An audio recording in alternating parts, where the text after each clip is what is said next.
जय हिंद दोस्तों। आज हम 8 जुलाई 2026 के टॉप 10 करंट अफेयर्स की वीडियो आप लोगों के सामने लेकर आए हैं। देखिए फटाफट चलिए कवर करते हैं बिना देर किए हुए।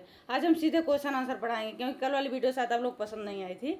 चलिए क्वेश्चन नंबर 1 पे आते हैं कि हाल में पुलिस अनुसंधान एवं विकास ब्यूरो का नया महानिदेशक किसे नियुक्त किया गया। ध्यान रखिएगा, तो सुजीत पांडे को। किसको? सुजीत पांडे। ध्यान रखिएगा, इसका आंसर होगा ए, सुजीत पांडे। चलिए फटाफट कवर करेंगे देर ना करते हुए। दूसरा क्वेश्चन है कि जुलाई 2026 में राष्ट्रीय अपराध रिकॉर्ड ब्यूरो के महानिदेशक के रूप में किसने कार्यभार संभाला है। तो ध्यान रखिएगा, ये अमित गर्ग हैं। अमित शर्मा है, अमित गर्ग, सॉरी ध्यान दीजिए थोड़ा सा। अमित गर्ग हैं, अमित गर्ग जी हैं। इसका आंसर होगा ए, अमित गर्ग।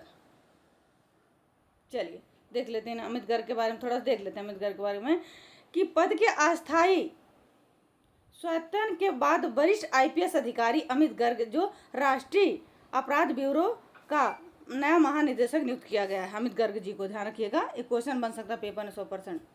चलिए बढ़ते हैं अगले वाले क्वेश्चन की तरफ। क्वेश्चन नंबर 3 है कि सरदार वल्लभ भाई पटेल राष्ट्रीय पुलिस अकादमी हैदराबाद का नया महानिदेशक किसे नियुक्त किया गया है। तो इसका आंसर होगा सी, सुजीत पांडे। किसको? सुजीत पांडे को। ध्यान रखिएगा। चलिए फटाफट कवर करेंगे देर ना करते हुए। हाल में national payment corporation of India के किस प्रमुख को ग्लोबल सुपरवाइजरी बोर्ड में शामिल किया गया। ध्यान रखिएगा, हम थोड़ा हाईलाइट कर दे रहे हैं आप लोगों को। ग्लोबल सुपरवाइजरी बोर्ड में शामिल किया गया है। चलिए देखते हैं किसको शामिल किया गया है। तो दिलीप अंसबे को। दिलीप अंसबे, ध्यान रखिएगा, इसका आंसर होगा ए, दिलीप अंसबे। इसका आंसर ए होगा, दिलीप अंसबे को। चलिए बढ़ते हैं अगले वाले क्वेश्चन, इसका आंसर ए होगा। चलिए 5वें क्वेश्चन पे आते हैं कि जुलाई 2026 में केंद्रीय सहकारिता मंत्रालय ने अपने 25वें स्थापना दिवस के अवसर पर कई पहलों को शुरुआत की है। कई पहलों की शुरुआत की है। तो इसमें पूछा है कि कौन कौन सी पहल है, वो कौन सी पहल है जिसकी शुरुआत की है सहकारिता मंत्रालय अपने 25वें स्थापना दिवस पर। तो भारत मंडपम नई दिल्ली। ध्यान रखिएगा, भारत मंडपम नई दिल्ली। इसका आंसर होगा बी, इसकी शुरुआत की है। चलिए बढ़ते हैं फटाफट अगले वाले क्वेश्चन की तरफ। क्वेश्चन नंबर 6 स्क्रीन पर देखिएगा, फटाफट कवर करेंगे। छठा क्वेश्चन है कि भारत की वित्तीय सहायता से पुनर्निर्मित 17वीं शताब्दी की ज्येष्ठ बर्ड महाविहार को UNESCO Asia Pacific heritage award मिला है। यह किस देश में शामिल है। जेट वर्ण, ध्यान रखिएगा, जेट वर्ण महाविहार को यूनेस्को एशिया पैसिफिक हेरिटेज का अवार्ड मिला है। किस देश में स्थित है। तो ये नेपाल में है। कहाँ पे है? नेपाल में। ध्यान रखिएगा, इसका आंसर होगा सी। अच्छा थोड़ा इसके बारे में देख लेते हैं, अच्छा क्वेश्चन है कि नेपाल में ललितपुर में स्थित ऐतिहासिक बौद्ध मठ ज्येष्ठ वर्ण महाविहार का शानदार संरक्षण के लिए UNESCO Asia Pacific heritage award से सम्मानित किया गया है। इसके पुनर्निर्माण के लिए भारत सरकार ने 13.76 करोड़ रुपए की अनुदान सहायता राशि दी थी। चलिए बढ़ते हैं अगले वाले क्वेश्चन की तरफ। क्वेश्चन नंबर 7वां है कि हाल ही में जारी ग्लोबल पासपोर्ट इंडेक्स में 2026 में भारत का कौन सा स्थान है। 2026 में भारत का कौन सा स्थान पासपोर्ट इंडेक्स में। ध्यान रखिएगा, तो इसका आंसर होगा सी, 125वां स्थान है। 125वां स्थान है, इसका आंसर सी होगा। फटाफट कवर करेंगे, देर नहीं लगाएंगे। ग्लोबल पासपोर्ट इंडेक्स 2026 में भारत को 125वां स्थान मिला है।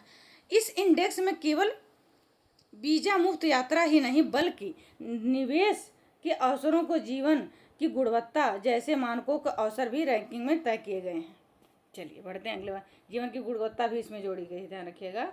अब बढ़ते हैं अगले वाले क्वेश्चन नंबर 8 पे कि हाल में प्रसिद्ध लोक कलाकार तीजन बाई का निधन हो गया। वह किस राज्य की पारंपरिक पंडवानी लोक गायन शैली की प्रसिद्ध कलाकार थी। तो ये छत्तीसगढ़ की थी। देखिए तीजन बाई से क्वेश्चन आ गया, उस दिन हमारा क्वेश्चन यही थोड़ा मिस्टेक हुआ था। इसका आंसर होगा सी, बी। इसका आंसर भी वो छत्तीसगढ़ से थी। उसमें तीजन बाई जो थी और मालिनी अवस्थी थी और उसमें ऋतु रौतेली थी, ये शारदा सिन्हा थी। तो ऋतु रौतेली गढ़वाल की वीरांगना है। उनके ऊपर गीत गाए जाते हैं, वो गायक नहीं है। मैंने उन्होंने बोल दिया था कि वो गायक हैं, गायक नहीं है। उनके ऊपर गाना गाया जाता है। गढ़वाल की रानी लक्ष्मीबाई बोली जाती हैं। क्वेश्चन आया था, घुमा फिरा के क्वेश्चन आया था। बाकी मालिनी अवस्थी, शारदा सिन्हा, तीजन बाई सब गायक। ध्यान रखिएगा। इन्होंने छत्तीसगढ़ की जो पांडवानी गायन शैली थी उसको अंतर्राष्ट्रीय स्तर तक पहुंचाया था तीजन बाई ने। ध्यान रखिएगा, बहुत अच्छा क्वेश्चन है, आएगा जरूर पेपर में। चलिए बढ़ते हैं अगले वाले क्वेश्चन की तरफ। क्वेश्चन नंबर 9 है, जापान में हायाबुसा प्रोब के पास से गुजरने के कारण चर्चा में रहा टेरीफुने क्या है? ध्यान रखिएगा, थोड़ा हम हाईलाइट करते हैं। टेरीफुने क्या है? ध्यान रखिएगा, क्या है ये? ध्यान रखिएगा, तो ये है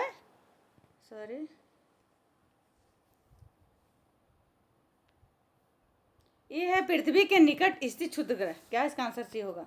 पृथ्वी के निकट एक स्थित क्षुद्र ग्रह है ये हायाबुसा टेरीफोने। ध्यान रखिए, इसका नाम याद रखिएगा। चलिए बढ़ते हैं अगले वाले क्वेश्चन की तरफ। क्वेश्चन नंबर 10 है, लास्ट क्वेश्चन है। देखिए फटाफट कवर करा दिया, बस ऐसे पलक झपकते ही 10 क्वेश्चन खत्म हो जाएंगे। और आप लोग याद करेंगे तो पेपर में पूछा जाएगा क्वेश्चन है। केंद्रीय वित्त मंत्री निर्मला सीतारमण ने 1 से 4 जुलाई 2026 तक किस देश की 4 दिवसीय आधिकारिक यात्रा पर गई हैं, जिसके आर्थिक सहयोग को बढ़ावा मिल सकेगा? जिससे आर्थिक सहयोग को बढ़ावा मिलेगा, 4 दिवसीय यात्रा पर गई हैं केंद्रीय वित्त मंत्री निर्मला सीतारमण ने। ध्यान रखिएगा, इनका नाम निर्मला सीतारमण। 1 जुलाई से 4 जुलाई तक। तो ये फ्रांस में गई हैं। कहाँ पर गई हैं? फ्रांस में गई हैं। इसका आंसर होगा ए, ये फ्रांस में गई। थोड़ा इनके बारे में देख लेते हैं, निर्मला सीतारमण के बारे में। के वित्त मंत्री निर्मला सीतारमण ने जुलाई के पहले सप्ताह में फ्रांस के दौरा किया, जहां उन्होंने भारत फ्रांस रणनीतिक साझेदारी और द्विपक्षीय निवेश को मजबूत करने के लिए उच्च स्तरीय बैठक की है। धन्यवाद। अगर हमारी वीडियो अच्छी लगती है लाइक सब्सक्राइब जरूर किया करें। जल्दी जल्दी बोलने के चक्कर में थोड़ा सा कन्फ्यूजन हो जाता है, बाकी सब ठीक है। अगर आप लोग लाइक सब्सक्राइब करेंगे, हमारे चैनल पर आकर विजिट करिए तो हमारा और हौसला बढ़ेगा। धन्यवाद।